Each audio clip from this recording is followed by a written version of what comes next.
নমস্কার, আমি আপনাদের ডায়েটিশিয়ান শর্মিষ্ঠা রায় দত্ত। আজকে আমি আলোচনা করব ইনসুলিনের প্রসেস অ্যান্ড টেকনিক নিয়ে।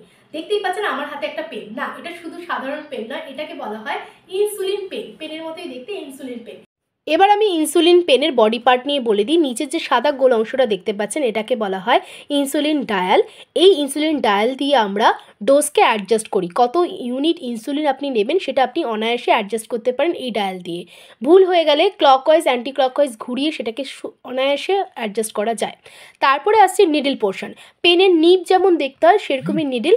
এটাকে দোকান থেকে কিনে আটকাতে হয়। দেখবেন এখানে একটা প্যাচ সিস্টেম আছে এবং তার মাথার উপরে একটা ছোট্ট ঢাকনা আছে যেটা খুলে পুশ করতে হয়।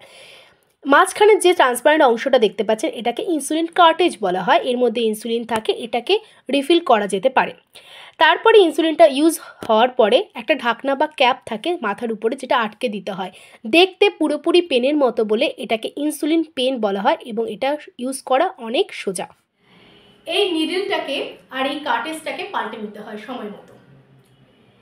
এবার এটার প্রসেস কি, যখন আমরা ইউজ করব তার আগে আমাদের দেখে নিতে হবে প্রথমত যে এটা ঠিকঠাক রয়েছে কিনা, অর্থাৎ প্রসিডিওরটা ঠিক আছে কিনা।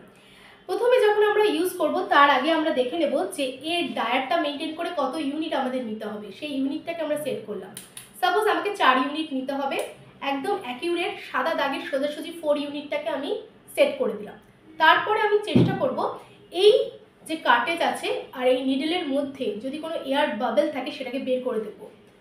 ঠিক এই প্রসেসে বেরানো হয়ে গেল। দেন আমি এটাকে খুব সাবধানভাবে 2 হাতের মাঝখানে নিয়ে এইভাবে করে রাব করব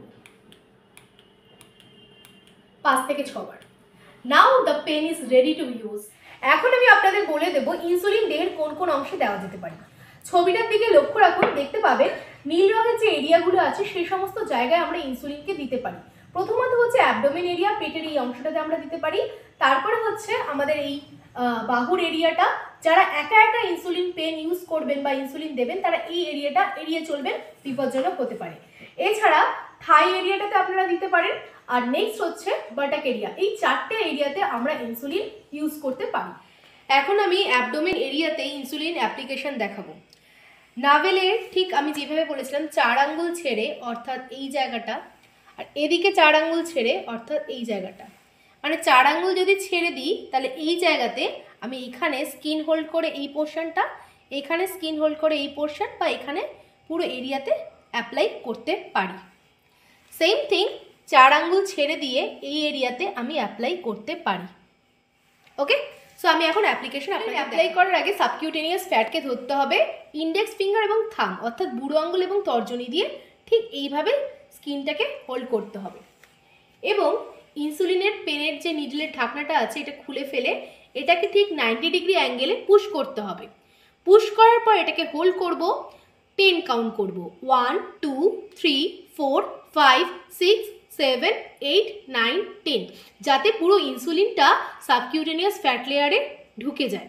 হয়ে যাওয়ার পর ঠিক 90 ডিগ্রি অ্যাঙ্গেলে বের করে এনে ইনসুলিনের নিডলের ঢাকনা পরিয়ে রেখে দেবো। যে জায়গাতে আপনি ইনসুলিন ইনজেক্ট করেছেন সেই জায়গাটাতে একদম ঘষাঘষি করবেন না। Don't rub this particular area.